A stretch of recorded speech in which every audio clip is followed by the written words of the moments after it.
یہ سورہ بنی اسرائیل کی آیت ہے۔ اللہ کریم نے فرمایا وَاذْكُرِ اسْمَ رَبِّكَ وَتَبَتَّلْ إِلَيْهِ تَبْدِيلًا، فرمایا اپنے رب کا نام یاد کرو۔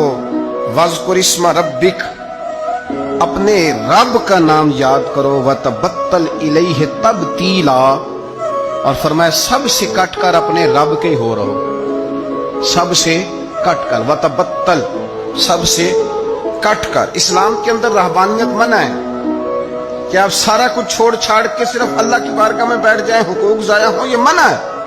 لیکن کچھ ٹائم تو ایسا ہونا چاہیے نا، وَتَبَتَّلْ إِلَيْهِ تَبْتِيلًا، جس میں دوسرا کوئی نہ ہو، ایک بندہ ہو، دوسرا اس کا خدا ہو، اور درمیان میں اگر ہو تو صرف وسیلہ مصطفیٰ ہو صلی اللہ علیہ وسلم۔ تو میرے نبی پاک صلی اللہ علیہ وسلم کے غلاموں، یاد رکھنا، ہمیں یہ حکم دیا گیا، ہمیں یہ بتلایا گیا کہ وَاذْكُرِ اسْمَ رَبِّكَ وَتَبَتَّلْ إِلَيْهِ تَبْتِيلًا، کہ اپنے رب کا نام یاد کرو اور سب سے کٹ کر اپنے رب کے ہو کے رہو۔ کچھ گھنٹے اکیلے بیٹھیں تنہائی میں، اللہ کی یاد کریں، کچھ ٹائم نکالیں۔ سیدنا عقبہ بن عامر رضی اللہ تعالیٰ عنہ ارشاد فرماتے ہیں، ترمذی شریف میں حدیث ہے، فرماتے ہیں میں نے نبی پاک صلی اللہ علیہ وسلم کی بارگاہ میں عرض کیا تھا کہ یا رسول اللہ، نجات کا ذریعہ کیا ہے؟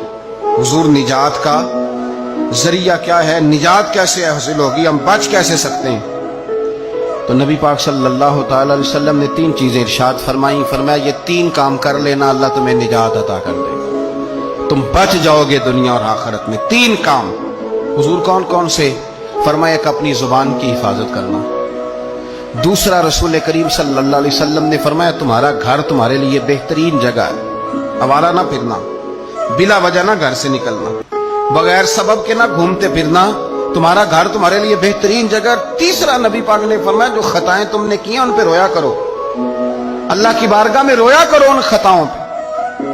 تو تھوڑا سا اپنے گھر میں رہ کر عبادت کا مزاج بنانا، تقوی کی طبیعت بنانا۔ میں نے بہت پہلے کہا تھا کہ بچوں کو نماز کی عادت تب ہوتی ہے جب اپنے گھر کے اندر ہم خود نماز پڑھتے ہیں۔ آپ گھر میں نماز پڑھیں گے تو بچوں کو نماز کا مزاج بنے گا، ان کو عادت ہوگی، تو تمہارا گھر تمہارے لیے بہترین عافیت کی جگہ ہے، نجات کا رستہ ہے۔ ابن ماجہ شریف میں ایک بڑی خوبصورت روایت ہے، حضرت عبداللہ ابن عمر رضی اللہ تعالیٰ عنہ فرماتے ہیں کہ ہم نے نبی پاک صلی اللہ علیہ وسلم کے ساتھ مغرب کی نماز پڑھی تو کچھ لوگ نماز پڑھ کے چلے گئے اور کچھ بیٹھے رہے، یعنی قرآن شریف پڑھتے رہے ہوں گے، اذکار کرتے رہے ہوں گے، درود و سلام پڑھتے رہے ہوں گے، وظائف کے اندر لگ گئے۔ کچھ لوگ بیٹھے رہے، ان کا ارادہ تھا کہ عشاء کی نماز پڑھ کے جائیں گے۔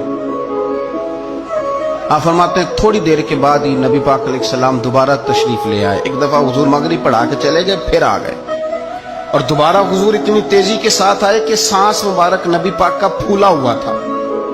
حضور آئے اور گھٹنے کے بل حضور بیٹھ گئے اور فرمایا ابھی ابھی تمہارے رب نے آسمان کا دروازہ کھولا ہے اور اس نے تمہارے اوپر، یہ جو تم مغرب سے عشاء تک اللہ کی رضا کے لیے بیٹھے ہو، فرمایا ابھی اس نے آسمان کا دروازہ کھولا ہے اور تمہارے اوپر اس نے فرشتوں کے سامنے تم پر فخر فرمایا۔